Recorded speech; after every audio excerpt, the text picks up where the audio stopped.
Hello everyone, welcome to my YouTube channel. Myself Dinesh Sangda. आप सब कैसे हो प्यारे बच्चों। आज 10th क्लास का एग्जाम था मैथ का।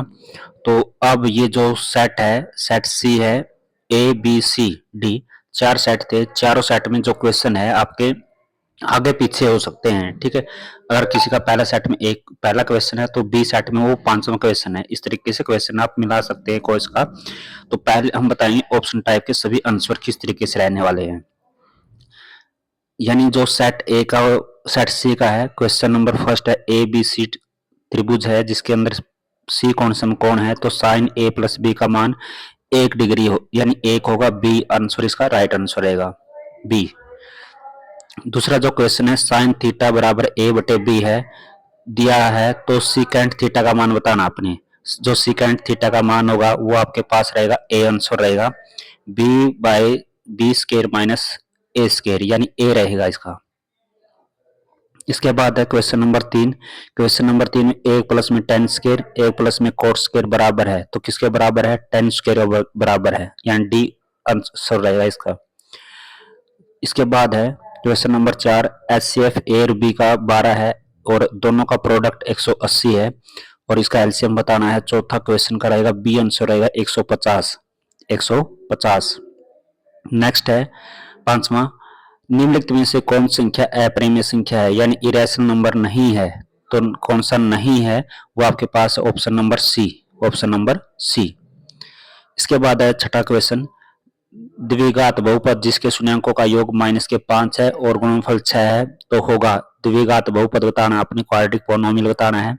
जो इसका आंसर होगा वो फर्स्ट होगा Y square plus 5y plus 6। इसके बाद है सातवां एक एपी है √6 √24 √54 और अगला पद कितना होगा आपके पास 96 होगा।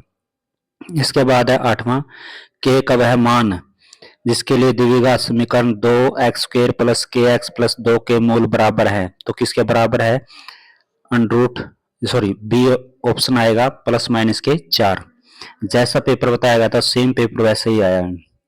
इसके बाद है नौवां क्वेश्चन। नौवां क्वेश्चन में आपके पास क्या है कि एक वृत्त का केंद्र जिसके व्यास के सिरे -6 और 3 और 6 और 4 है, तो उसके आपने बताने हैं कि कितना होगा।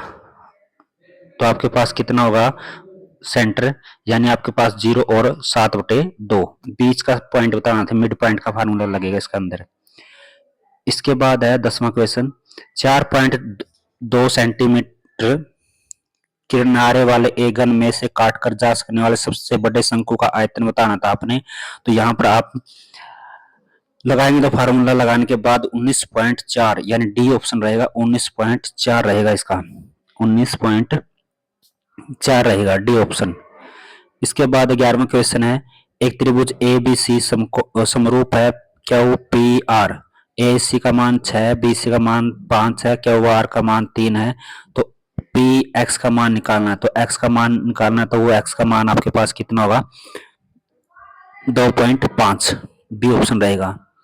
इसके बाद है 12वां जो क्वेश्चन है। यदि वृत्त की दो त्रिज्याओं के बीच का कोण 130 डिग्री है तो इन त्रिज्याओं के सिरों पर खींची गई रेखाओं के बीच का कोण कितना डिग्री का है? जो 12वां है उसका रहेगा आपके पास 50 डिग्री का।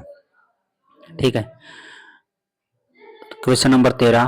त्रिज्या r वाले एक वृत्त के त्रिज्या खंड की चाप की लंबाई जो x का केंद्रीय कोण बनाती है, तो क्या आएगा आपके पास x/360 गुणा में 2 पाई r, कैपिटल R लिखना है। ठीक है। इसके बाद आपने चौदहवां त्रिज्या खंड S1 का क्षेत्रफल और त्रिज्या खंड S2 का क्षेत्रफल यानी एरिया ऑफ सेक्टर का रेशो बताना है। तो रेशो इसका अपने पास कितना आएगा 15/12 15/12 यानी 150/12। 15वां जो क्वेश्चन होगा। यदि किसी गोले की त्रिज्या 4 गुना हो जाए तो उसका आयतन कितना गुना होगा? तो कितना गुना होगा? 64 गुना होगा। कितना गुना? 64। इसके बाद है 16वां जो क्वेश्चन। माध्य बहुलक के बीच से संबंधित सूत्र लिखना है, तो सूत्र क्या होगा जो आपके पास है वो होगा आपके पास बहुलक बराबर है 3 गुणा में माध्यक माइनस में 2 मीन, यानी मोड बराबर है 3 मीडियन माइनस में 2 मीन।